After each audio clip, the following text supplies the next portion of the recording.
Om Ajnanatimidandasya Jnananjana Shalakaya Chakshurunmilitam Dhena Tasmai Shri Gurave Namah.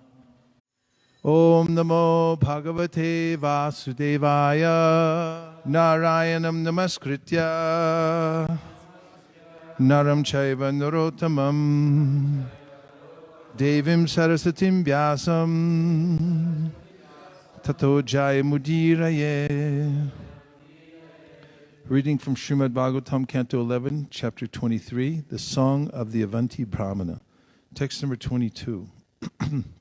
Lava Janma Mara Pratyam Manusham Tad Dvijagriyatam Tad Anadritaye Swartam Gananti Yatyashubham Gatim. I'm going to do the word for word before you chant, so you know what you're chanting. Labha, having attained. Janma, the birth. Amara, by the demigods. Prartyam, prayed for. Manusham, human. Tat, and in that. Dvija Agrayatam, the status of being the best of the twice born. Tat, that. Anadritya, not appreciating. Ye, those who. Swaartam, their own best interest. Gananti, destroy. Yanti, they go. Ashubham, to an inauspicious. Gatim, destination. Those who obtain human life, which is prayed for even by the demigods, and in that human birth become situated as first-class brahmanas, are extremely fortunate. If they disregard this important opportunity, they are certainly killing their own self-interest and thus achieve a most unfortunate end. Please repeat. Those who obtain human life, which is prayed for even by the demigods, and in that human birth become situated as first-class brahmanas, are extremely fortunate. If they disregard this important opportunity, they are certainly killing their own self-interest and thus achieve a most unfortunate end. Purport by the servants of His Divine Grace, A.C. Bhaktivedanta Swami Prabhupada. Srila Bhaktisiddhanta Saraswati Thakur comments as follows. Human birth is better than that of the demigods, ghosts, spirits, animals, trees, lifeless stones, and so forth, because the demigods simply enjoy celestial pleasures, and in other forms of life there is excessive suffering. It is only in human life that one deeply considers one's ultimate benefit in life. Human birth is therefore more desirable than even that of the demigods. Within human life, the position of a high-class brahmana is certainly most desirable.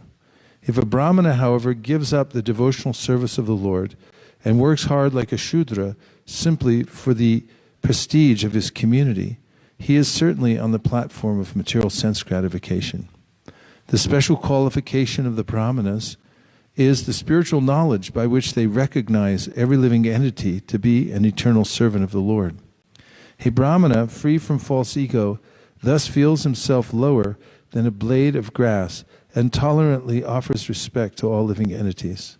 All human beings, and especially the brahmanas, should avoid becoming killers of their own self-interest by neglecting Krishna consciousness, the loving service of the Lord. Such neglect paves the way for future suffering.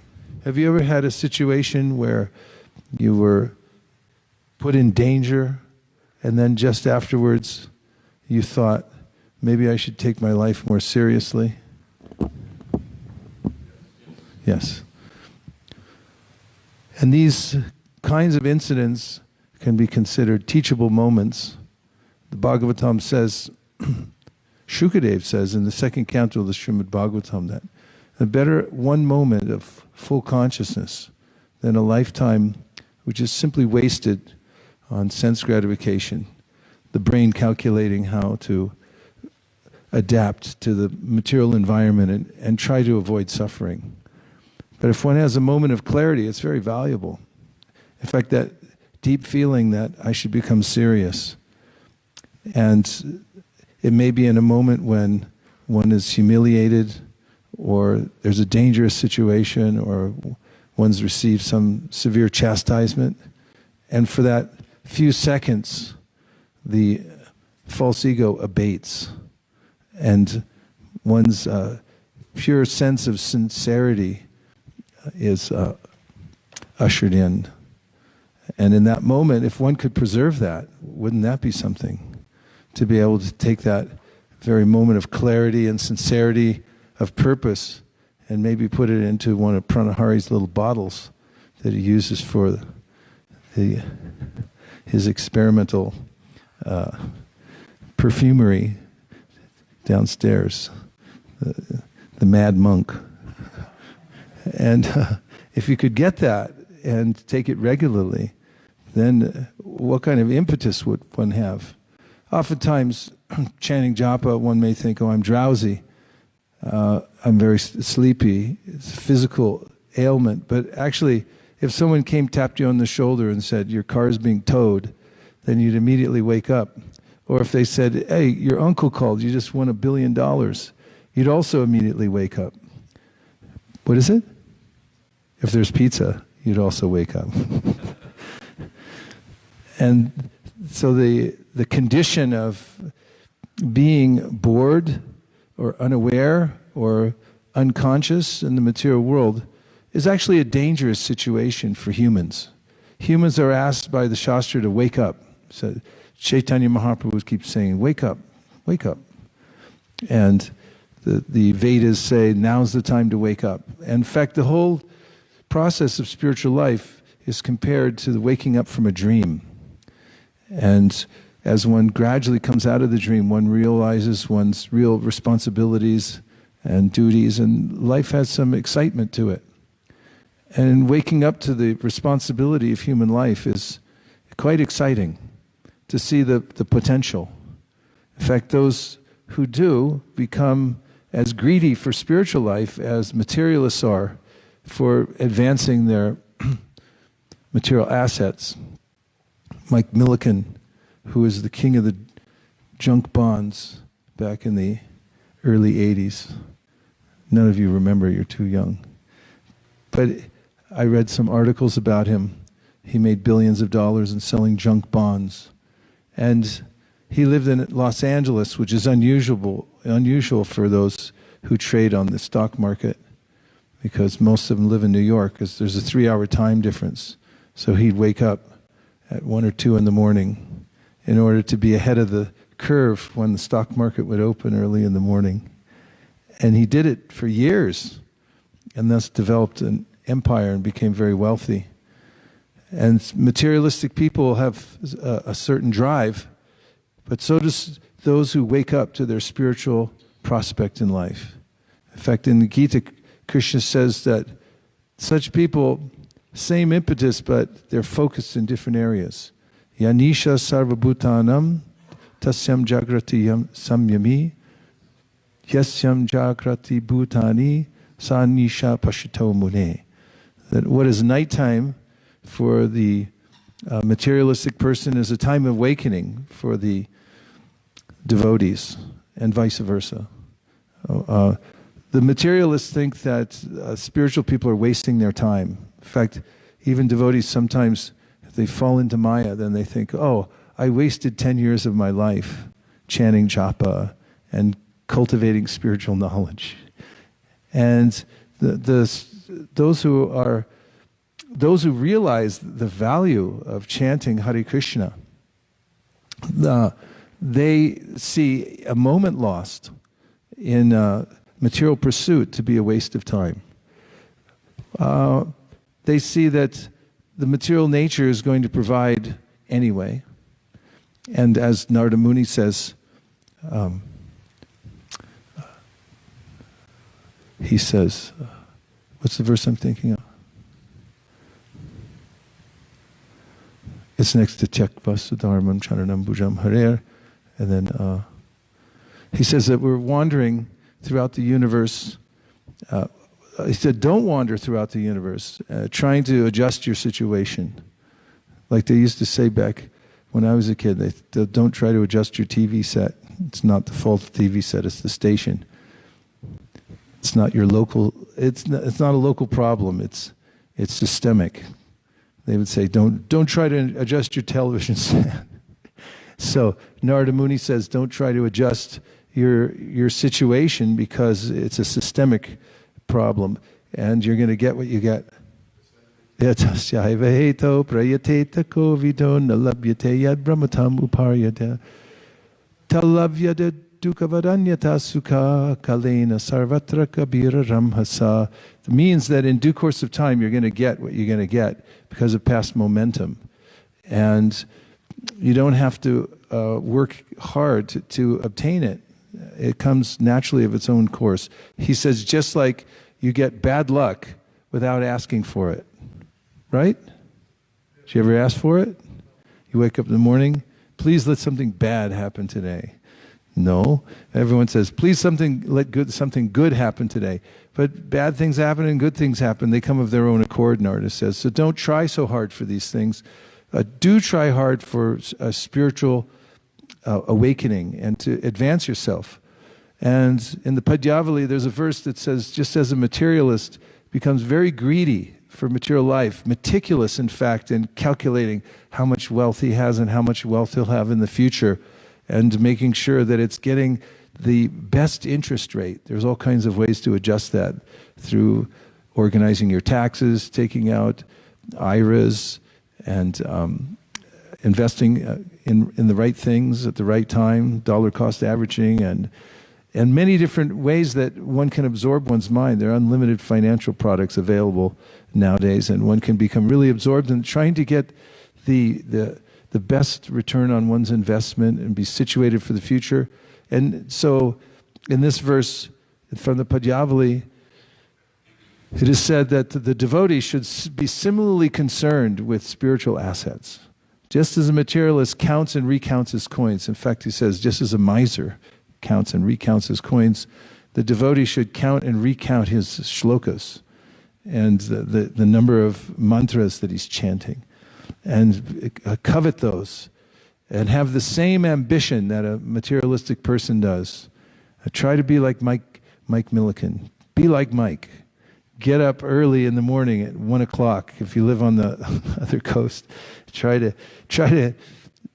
get as much as you can out of life. And in this verse today, we're hearing how valuable human form of life is. Doesn't it make you feel better? I'll tell you a couple of things. One is, we heard from Krishna in the 11th canto. We read the whole 11th canto together at Govardhan 2 years ago. And there we found that Krishna likes humans. So cheer up, he likes you. He likes you because you're human, and humans have full potential to realize the absolute truth. They don't have much potential for anything else, and that's by arrangement.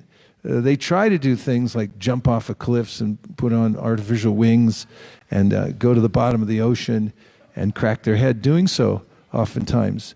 But human life, it's nice to know, is allotted specifically and is perfectly appointed to develop the highest spiritual consciousness better than the demigods, better than the ghosts, better than the animals. Sometimes people envy the animals and they think, I wish I could run fast like a gazelle. Don't worry about it. Just take what asset you've been given so that you can be properly situated and take full advantage of it. Then you'll feel happy.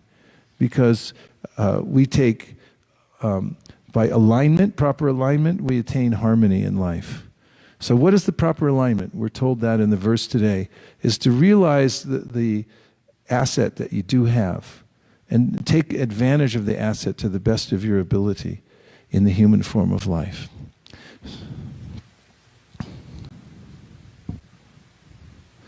So one of the ways in which to do this is to pay attention. Because from moment to moment, what we really have as our main asset is the ability to point our attention in a particular direction. So be aware that at every moment, where we're placing our attention makes a difference, because where attention goes, energy flows. Wherever we place our attention in life, our energy will go in that direction and will develop in that area.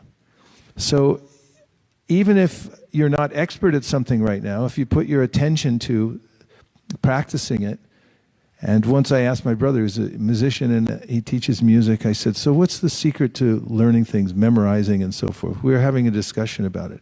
And he said, in my opinion, paying attention while you're doing it makes the biggest difference, because you can play a piece over and over and over again, but you might be thinking of something else. Your mind might be somewhere else, and you won't be able to go deeply within it. But if you pay attention to what you're doing, then you'll get the most value out of it. And this is a practice. Krishna recommends in the 6th chapter of the Bhagavad-gita that wherever your mind wanders, bring your attention back to the self and keep concentrating.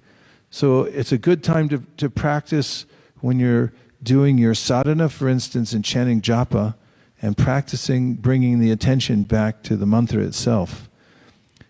And it's actually more pleasurable to do that than it is to chant japa and not pay attention. Don't you think? The mind will protest, because it's like a unruly dog. I once met a dog that was taken in by a so-called benevolent master, but he never trained it. And it was like a little wild fury. He would jump all over you, run here and there. It doesn't matter what the master said, because by the time he grew up, he had become completely spoiled. And I was thinking of that as being synonymous with the uncontrolled mind. A little Tasmanian wild devil was that dog. And the mind, when it's left to its own devices, becomes wild also and goes here and there. But if one just practices every day, focusing one's attention on the task at hand, even if you do it intensely for a short period of time, you'll notice the results. The tivrena bhakti yogena. When you do bhakti, Shukadeva Goswami says, do it with full focus. And put the emotional intensity into it also. Remember this verse, that I'm a human. I've been given a unique opportunity, and I have a limited amount of time. I don't even know how much. If you could invest your full emotion, there are many different kinds of emotion that you can invest in your bhakti practice. For instance, one of them is a sense of urgency, if that can be called an emotion. Let's ask Samyaprasad. Could we call that? Okay, the judges said yes. What are other emotions that you might invest? Let's just say in the context of chanting japa. What kind of other emotion can you put forward? Have you ever, for instance, played a game with emotion? I bring this up because someone was asking me in one of the other places we were recently, how it is that you can do your work and at the same time remember Krishna. Because you're sitting there in a cubicle, if I'm not mistaken, and you're looking at a screen and there's a lot of numbers going by, and you're organizing them in various ways. So how do you do it at the same time? And I remembered several incidents that I've seen in the world of competition in sports, like at the Olympics and things, when somebody's mother dies, for instance, and they've been practicing for 12 years to go out and play the sport they're going to play. Let's say it's field hockey. Is that in the Olympics? Judges? Okay, yes. So, and then the night before the Olympic Games starts and they go to play field hockey, the guy's mother dies, and everyone says, is he going to play? And finally he comes out and he goes, I'm playing this game for my mother. I don't care about anything else. I don't care about the Olympics or my country, but I'm doing this for my mom. And so he gets on the field and he becomes a great champion suddenly. He's tearing up the field, running back and forth. How could he have such superhuman powers suddenly? Well, it's because he's playing not for himself, not for his country even, he's playing for his mother. And his mother just died. He's investing his emotion in that. So when one performs one's bhakti, one can sit there and suffer chanting japa because the mind is running little hoops around the room and then out the door and then come back in. And I was like, no, I'm not going to come back in. I'm going to go down to the liquor store and hang out. And so, but if somehow or other one could catch this emotion, and ultimately, Bhaktivinoda Thakur says in performing devotional service, there are various stages at which one's invested. The first one is out of fear. He said, I fear material existence, and therefore I stay in bounds because I know that I'm going to get chopped into little pieces if I stick my toe out the door again. And I have some kind of awareness of this. Of course, people can lose that and then get chopped to pieces again. That's another story. And then after that, he says there's a sense of prospect. One's performing devotional service because think, what am I going to get in return? And then after that, he said there's duty. And above that, he said is love. And that love is the most powerful emotion of all. What other kind of emotions can you invest in your bhakti practice? I'm thinking of one now. If you can't think of one, you can do a Vulcan mind meld and figure out what I'm thinking. And what? That's what I was thinking. Thank you, Ananda. We're so much in sync. Gratitude. Yes, just think how powerful gratitude is. If you're performing your service and you feel grateful, why would you feel grateful, Ananda? Because Krishna and his name is not different. And I mean, everyone is looking after Krishna, trying to become satisfied in this material world. And by the mercy of the Vaishnavas and Chaitanya Mahaprabhu, and Krishna himself descending as his holy name, that we have that opportunity to interact and experience Krishna and actually fulfill our innermost desire. So you're feeling grateful that Krishna came to get you. Yeah. He extended himself to me, I'm thinking, and they're very nice. What other ways in which could you be grateful, or is there another emotion? Go ahead. Another emotion? Desperation. Oh, tell us about that. Well, Prabhupada said that we should chant like a child crying for his mother. Yes. So that's a really desperate mood, really desperate emotion. And yes. In the very, very, very, very, very, very rare circumstances I've been able to tap into that, I found that to be possibly the most powerful chanting I've experienced. Isn't it amazing how dull life can be without the power of emotion behind one's life? In other words, one can go on by rote. One can go on feeling bored.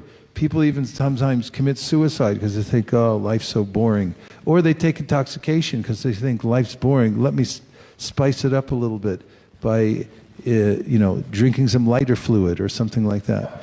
And they think, wow, that was interesting. But actually, life is interesting already. You don't have to drink a caustic substance to see the beauty of the world. It's actually right there.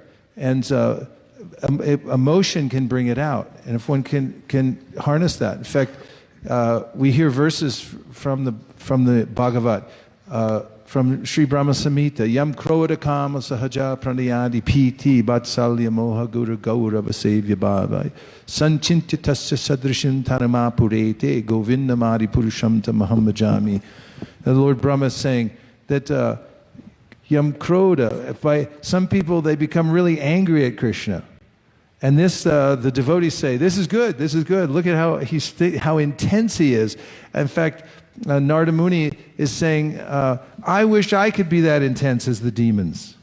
The demons are better than me, because look how they become so angry, and they're just thinking of Krishna 24 hours. They can't stop thinking of him overnight. They're just, he's coming in their mind constantly, like, how can I eradicate Krishna from the earth and all of his people and everyone? Let me kill Krishna. In fact, Prabhupada used to say, when we're out on Sankirtan, sometimes people would come through the airports or wherever we were and they'd curse us and they'd say, Hare Krishna, get out of here. And Prabhupada would say, he's thinking, oh, you rascal Krishna man. And because he's so intensely thinking of Krishna, he's thinking, he's putting his emotion behind this. So, you rascal Krishna man. What sticks is the Krishna part. It goes deeply within. So krodha, there's anger for Krishna. Kama, this feeling of intense lust, that one sees the beauty of Krishna. Even the sages at Dandakaranya, they were sitting there and they saw Lord Ramachandra, and they just became so attracted to them. They said, we'd like to marry you or something. And he accepted silently their wish, because they had that intense desire. He said, okay, but not this time, because I only have one wife. This is Maryada. I'm showing by example. But when I come back as Krishna, you can join the party. And there they are up there, seeing that picture, the rasa dance. Those same sages, they came as some of the groups of gopis. They were allowed to enter the rasa dance because krodha, kama, because they had some emotionally charged feeling for Krishna. And then yam krodha kama sahaja. Sahaja means natural friendly love. Because I'd like to hang out with Krishna. I want a friend like that. Can I have a friend like that? And sahaja pranayati piti. And then there's fear of Krishna. People become afraid, and they're like Kamsa became afraid. And then when you're afraid, you just can't stop thinking of the person. And so investing emotion in one's devotional practice is extremely powerful if one can cultivate this kind. And then, for instance, if you're chanting your japa, if you can harness the emotion that you have there when you're chanting, find some emotion and harness it as you're chanting and put your heart into it, lean into it hard. And remember, I've got this human body. I can do this. That's the one nice thing about being a human. Humans are very emotional. They can get attached to. They can go to a movie, start crying, think about it for a week. I can't get over it. They get attached to people. And bhakti is just like that. Actually, it really resembles this way in which people get attached in the material world. Sanatana Goswami and others are saying it's the same thing, only just transferred to Krishna. You've got all these emotions and capabilities of conjuring them up, and people do it all the time because that's the only happiness in life. That's where the rasa comes from. It's the emotions we exchange in life to bring out the emotion, and that's what all the literature's for. Chaitanya Mahaprabhu would sit at the end of his life before he left the planet with Ramananda Roy and Swarup Damodar, and they would sing passages from these books about Krishna and the spiritual world that would evoke his emotions. In fact, this is the whole process of devotional service, to bring these emotions out. And so if one becomes carried away by the natural emotions that are there in this human body, but channels them to Krishna, that's the practice of bhakti, then one's devotional service becomes very intense and powerful. So the next point is something that I found on a billboard. And it said, it was an advertisement for insurance. And it said, safety is no accident. And I really like that statement. Safety is no accident. It's kind of witty, don't you think? Do you think it's witty? Witty? Oh, you know what means witty. Swami Prakash, tell them what witty means. Clever. Clever. Clever. Yeah, it's clever, intelligent. It has like a double meaning to it, kind of. Safety is no accident. Like, what? Double entendre? I don't know if it meets the... Oxymoron is more like contradictory. This has a double meaning. It's a play with words. Play with words, yeah. So it's a play with words, and you say safety is no accident. So there's a subtle meaning there that if you prepare yourself, then you won't have an accident. And then the other thing is, what's the other thing? It's deliberate. You have to intentionally make. Isn't that what I just said? No, that you said something else. You said both. Okay, so anyway, we covered both. See, it's so subtle, you can barely catch it. That's why I like it. Okay, so safety is no accident. It means that in order to be safe, you have to prepare yourself. It doesn't happen by accident, safety. You have to prepare yourself. And if you prepare yourself, then you won't have accidents. Now I got it. Okay, so this is another aspect of practice of devotional service. Besides investing your emotions and harnessing them so you can keep your attention and have very intense tivrena bhakti, you also have to be careful. Prepare yourself because human beings are very vulnerable. We're vulnerable to the environment, both external and internal. There are a lot of kinds of distractions that can come into our life, and that can carry us away from the practice of devotional service. So one should be very careful in practicing devotional service and fortify one's life so that one can't be attacked by Maya. Because if you leave an opening, then Maya will get in. It's like identity theft. If you're not careful with your passwords, can you tell us more about identity theft and how to protect yourself? They can hack into your system. They can hack in, but how do you protect it? Install antivirus or something. Antivirus system, yes. You have to have an antivirus system. So, because when you have internet access, you have your software on your computer, there are all kinds of little programs that insert themselves into your program, and then they take over. Correct? For instance, there's adware. Adware, if you go to a website, the adware can attach itself to your system, and then even after you go off that website, the ads will keep popping up every time you turn on your computer. And they'll say, yeah, buy this lemonade, you got to have this. It'll keep bringing it up over and over again. And then there's malware. Do I sound like I know what I'm talking about? Malware that gets in and it interferes with the way your system operates. So the antivirus software, it goes in there, it cleans things up, it rearranges everything, it kicks everything else out. So you have to be careful to run your antivirus software every day. That's the Bhagavatam.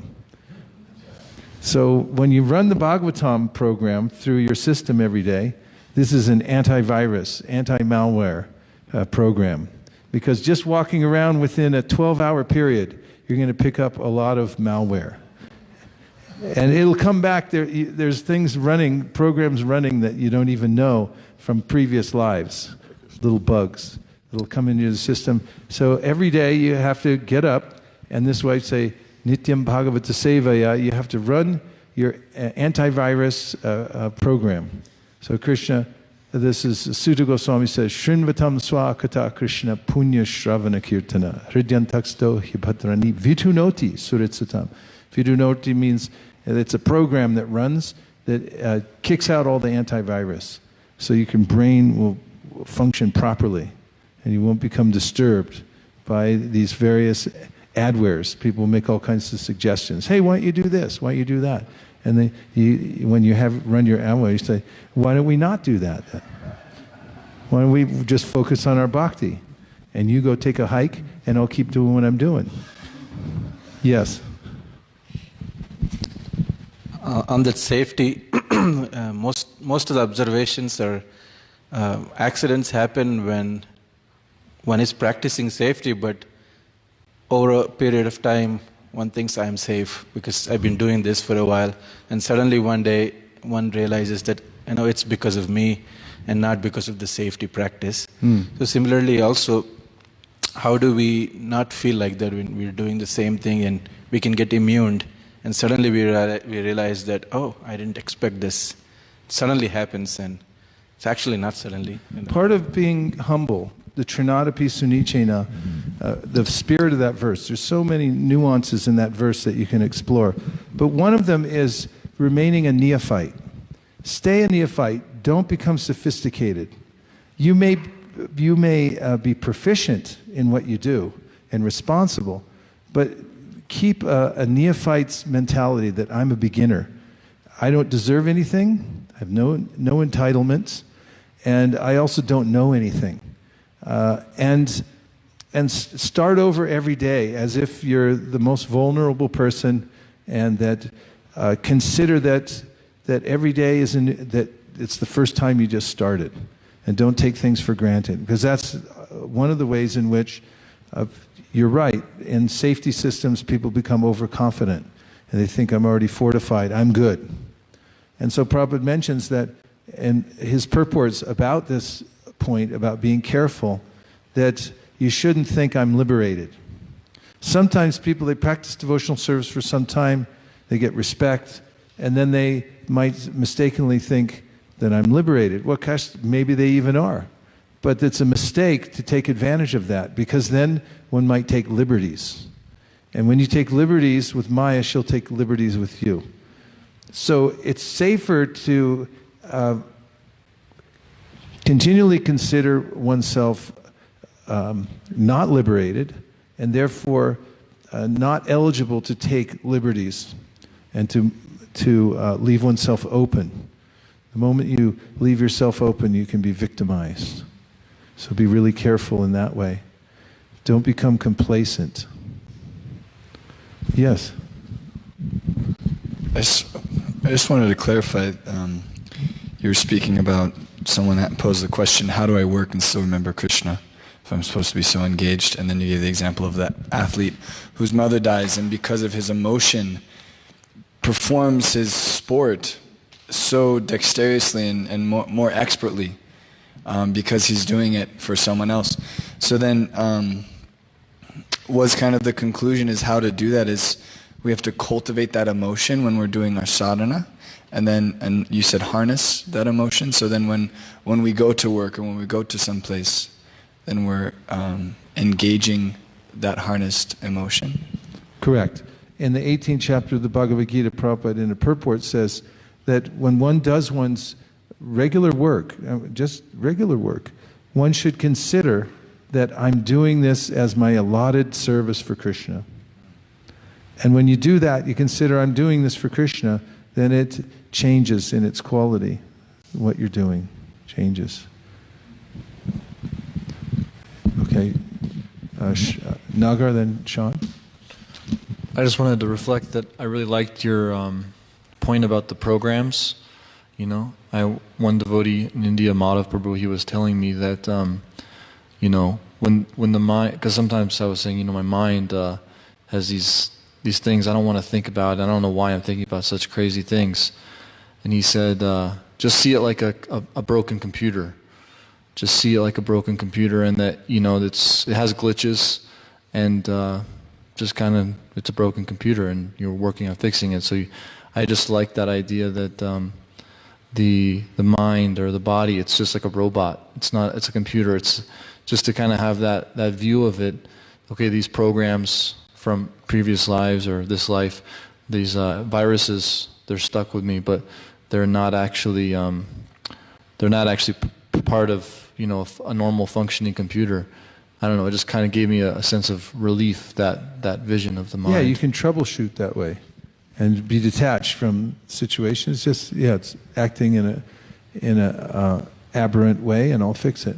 And we had this experience this year when we were at Govardhan. Still this year. Yeah, we were at Govardhan, and we did a full cleaning of the system by hearing Bhagavatam for minimum 5 hours a day.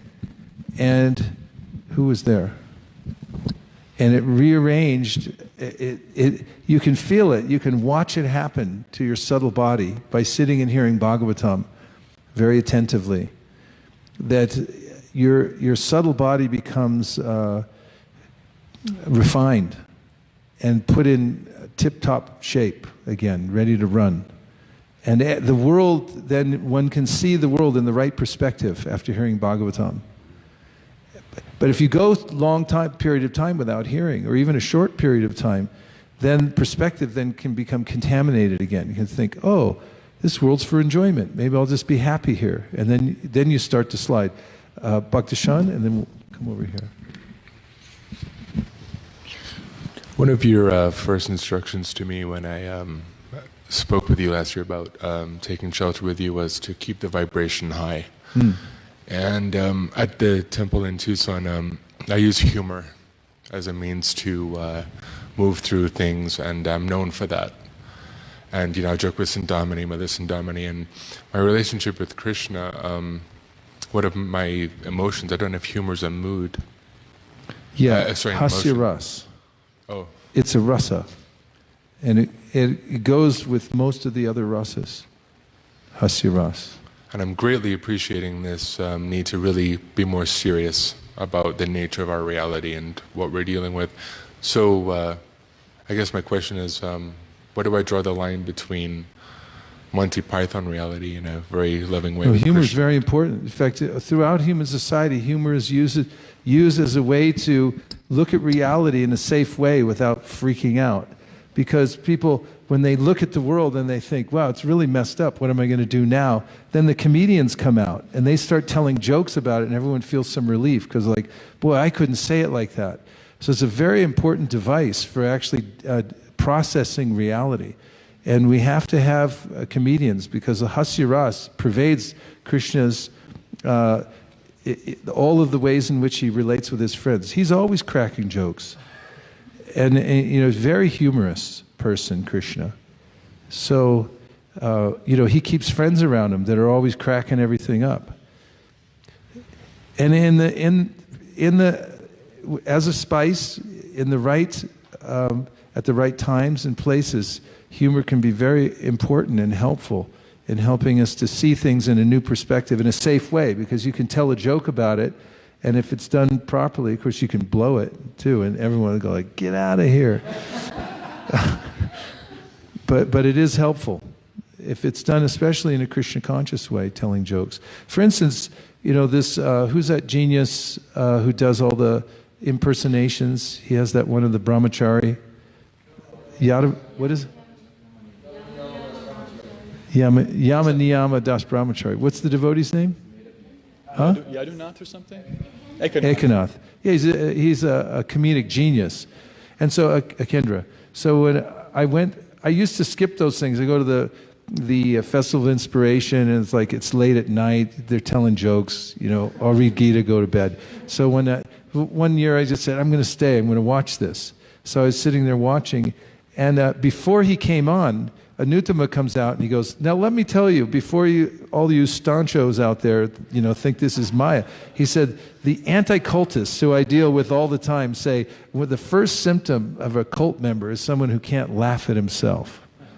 As an organization, they can't look back at themselves and criticize their own program. They're like, you can't say that.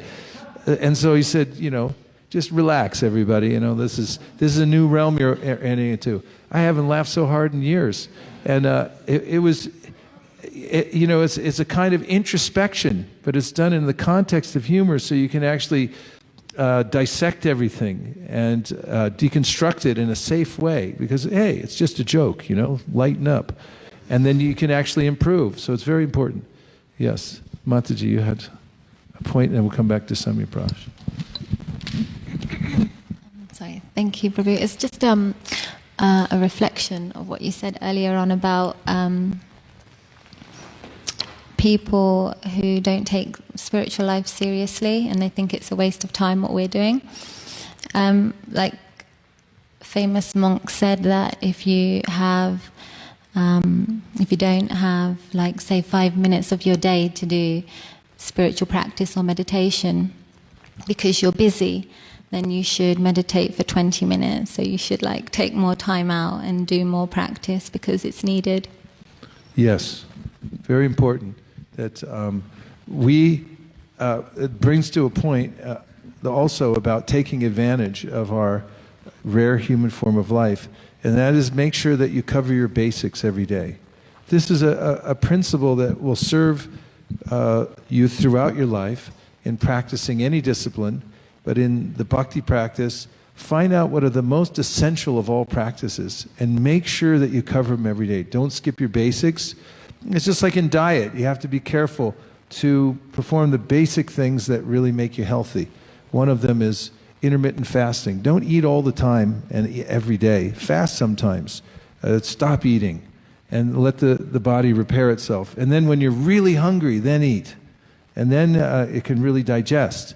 And this is a basic of nutrition. Don't stuff yourself. Don't overeat. Things like that. And also eat a rainbow diet. Eat things that have color in them and stuff like that. And so if you stick to a couple of basics like that in diet, those are very basic things. You just integrate them into your life, then you'll have a healthy constitution, because diet is very important in your life. So similarly, if you find out 2 or 3 things that are essential for your bhakti health, and you keep to those, don't neglect them. So there are ways in which Chaitanya Mahaprabhu advocates this. For instance, when he's teaching Sanatana Goswami, he teaches 64 items of devotional service, correct? Correct. And then he boils it down and he says, listen, here's 5 out of the 64. And he names these 5. And he said, these 5 are so powerful that even if you don't have faith in them, if you keep a little connection to these throughout your life, then you'll attain perfection, because they're so amazingly powerful. Chanting Hare Krishna, worshiping the deity, associating with devotees, living in holy dham, hearing Srimad Bhagavatam in the association of like-minded devotees who are more advanced than oneself. So you may go through periods of your life where you're asked to move to a place where it's a little more remote. You can't get to the temple as much as you wanted to. You can't do everything you wanted to. So therefore, cover your basics. Make sure that that's in your package when you sign the contract, that you get to do your 5 basic things every day and keep at least a little contact with them. And then you'll be maintained throughout your life, and you'll go through the various periods of your life which may be difficult with grand style, because these will sustain you. Samyaprash Prabhu. I was just reflecting. I wanted to add something about the humor thing. And then we're coming back over to Vrindavan. Because I heard from one sadhu, one sannyasi in our movement, who they were introspecting on the nature of humor, and they were pointing out, because actually when someone kind of, they fall down on, and they do a pratfall, it doesn't work out for them. That's funny. If someone does something successful, it's not funny. And his thesis was that humor is actually part of the universe's way of showing to us that you can't be happy here in the material world. It doesn't work out. So when something doesn't work out, and you notice that in an intelligent way, that's humor. It's actually designed in the mind to notice how this material world is not a place for me to enjoy, even though I'm trying really, really hard. Yeah. So he was pointing out that actually it has a transcendental purpose. It does, and also much of humor is self-deprecation. When people self-deprecate, then they like it. And it's an and if you're self-deprecating all the time, and you're not doing it in the context of humor, then people, it's like, all right, that's enough, get over it. But in humor, you're allowed that time to actually dissect and say, see how fallen I am? Look at this. Vrinda Sundari has a point. Let's see if that wire will make it. Haribo. It did it. We did it. It's a Herculean task.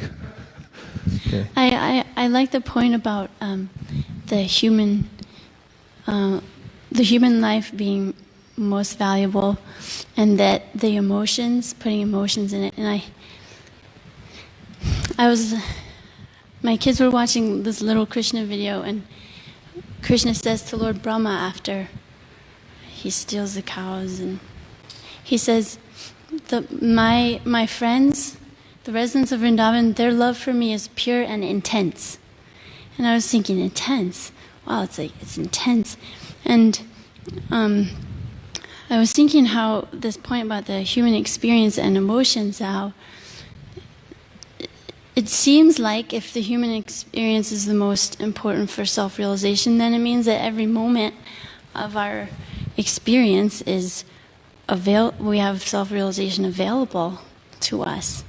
And that like if I pay attention to what's happening, then I could become self-realized in that moment. And so, like, not just, paying attention to the emotions that I'm experiencing because of that experience, that can actually help me become self-realized. It's like designed, this experience is designed just so that I can go back to Krishna somehow. Yeah, it's a really nice extrapolation from the verse today, of the meaning of the verse, is that this brief encounter we have in this human life, which is lauded everywhere. We hear all these verses, Labvam sadurlabamidam bahusambhavante manusham artadam anitam apihadira. This is in the Bhagavatam, says, it's so rare, it's so rare, it's so rare. You really got to something here. You got it after millions of births, and it's something you can't buy. It's so valuable, and it's temporary. Keep in mind, it'll go away at any second, but artadam, you can get everything now. It's all available. And the fact that Krishna's personal form is always manifest, I just can't see it because of the way I'm looking at the world. He's always here. He's there. Premanjana churita bhakti vilochanena santaksadeva hrideshu. I had this experience once when I traveled, going through Europe. I got to Scotland and I went to the temple there. And sometimes when you go to a new environment and then the sun comes up, it's the first time you've been there, and you see things. And I was seeing the pictures on the wall and stuff, and I was thinking, wow, Krishna's here, his personal form. And I was just thinking how he's always there. But I don't see him because I'm looking elsewhere. I'm looking for something else. In fact, when I first came to the Hare Krishna temple, I had been practicing all kinds of spiritual things. I'd even, out of a book, I'd taken a mantra. It was Rama.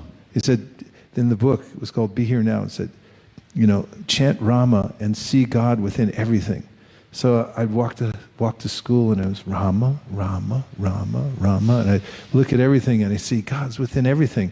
And I was so used to that when I got to the temple, finally, because I was really attracted to this idea, all the things I saw in the Back to Godhead magazine. It was just a cascade of opulent images and just, like what I had been getting little drips of here, dribs and drabs, was coming from a fire hose now.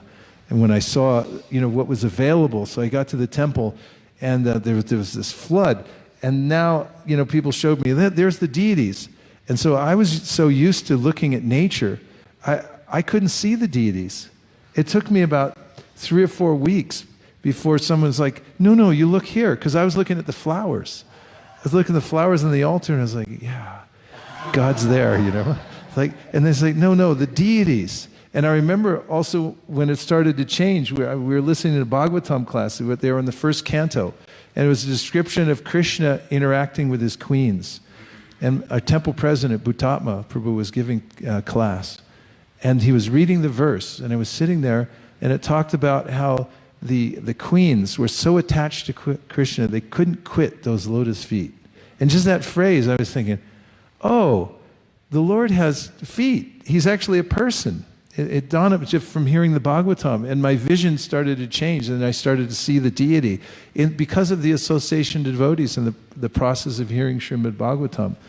And so Krishna's always there. His personal form is always manifest, but it's hidden from those whose attention has become diverted because of the enjoying spirit and sense gratification. Anando. Just real quick. Yes. For those who are online, if you want to text in a question or comment to 720-231-6302. 720-231-6302. Hare Krishna. Our operators are standing by to take your calls. Also, the verse about not being able to quit the Lord's lotus feet, 1:11:33 for those who want to relish. 1:11:33. Kind of going on with Vrindasunri Mataji's point and appreciating a point you were making earlier about how congenial the path of bhakti is for the living entity who's having this human experience, dealing with emotions and relationships, and how congenial it is to then transfer that to devotion to Krishna. And in contrast with this idea of becoming detached and void of emotion and void of feeling, how inconsistent that is with our experience. But just appreciating this point that For example, like if you're speaking with someone from a distance, and you hear from them and you talk to them, you develop some attachment for them. But then the experience of being with them in person and traveling with them and physically being in their presence, then that attachment and that longing grows. And then when you're not in their presence, then how much more longing there is for that. And so I was thinking that I don't long for Krishna because I don't remember what it's like to be with Krishna. And I'm not paying attention enough to be with Krishna in His holy name. So therefore I don't have a longing. But if I was attentive to chanting and I began to experience Krishna in His name, how much more that affection and that longing. And I'm appreciating this because this is a realization I'm having from like a factual experience that I'm just having in my human existence. Yes. And very well put. Thank you very much. Human life, we're used to, and we can relate to entanglement. Can everyone relate to being entangled? Yes. Yes. So this is actually the human experience, being entangled. That's why people like soap operas. If you were to write a soap opera, and you would be good at it, what you do is you figure out how to get the characters entangled in the worst possible ways. I mean, this person's supposed to be the head of the hospital, and, actually he's having an affair on the side, and then, I mean, there's like 6 different things that's going on in his life, and you're going, oh my God. And that's why, like, millions of people tune every day because they want to see the entanglement. It's like, how's he going to get out of this? And that's actually the human experience. That's what we're used to. This idea of void, we just can't accommodate it. The void, nothing, I don't want void, I want entanglement. And that's what Vrindavan is. When you start to get to Krishna's pastimes and the intimate pastimes Krishna has with his devotees, it's all about entanglement. Krishna comes home at night, or in the afternoon, and his mother Yashoda feeds him and everything. And then he's like, okay, go to bed now. And then he sneaks out the window. He goes out the window and he's playing with his friends all night and hanging out with the gopis. And then, he gets back in, and she can't figure out why he's got scratches all over his body. Because, like, he has these amorous pastimes, and the gopis are scratching him. And then his mother thinks, you're getting caught in the bushes. And there's these different levels going on with Krishna meeting secretly, and then this whole entanglement. It's the ultimate soap opera. It's where they all come from, and that's what we're used to in the human form of life. That's where it comes out. So bhakti's more natural because it's transferring that sense of entanglement, that heavy emotion that carries us away. If you read the poems of the acharyas, they're carried away by these emotions. We don't want renunciation. We want to be carried away. We want to be entangled like anything. But if you get entangled in the material world, it's called chlada tapatrai. It means that you're getting trounced by the material energy and you just suffer because of your entanglement. But when you transfer it to Krishna and to Vraj, if you can get entangled through hearing the pastimes of Krishna, and it starts to catch on in your mind, and you get just as attached to that as you might a series of soap operas, then you start to get traction in spiritual life. And then you start to get safe because you're not interested in anything else. It's a higher taste. Vishaya vinivartante niraharasya dehina rasavarjam rasopyasya param drishva nivartate. That's what seeing the Supreme means, is getting tangled in Krishna Katha. So we have one from the internet, and then we'll have to wrap it up. There's a couple over here. Oh, yes, Prabhu. Yes. I'm very grateful to be here in your presence and with all these beautiful friends. But on emotions, on the emotion of compassion, and the subject of cause and effect, how do we console one who's had maybe misfortune? And they come to us who practice Krishna consciousness. And when one has had misfortune, and perhaps the misfortune is fresh, humor may not apply. But we want to represent our love for Krishna. So I'd like to hear just some thoughts on that. Yeah, Prasadam's there, which is kind of love. I might have my own experience, having cultivated Krishna consciousness for many years, and then I was youngest in my family. My parents were getting older. I was thinking, so how will I deal with it when my parents die? Because I had a very good relationship with them, very attached to both my mother and father, And so then I used to ask devotees, so how do you deal with it? Are your mother and father still alive? They say, no, one's gone. I said, so what do you do? How do you apply Krishna consciousness when there's something that's that close to your heart happens, some attachment gets broken, is it possible to deal with it?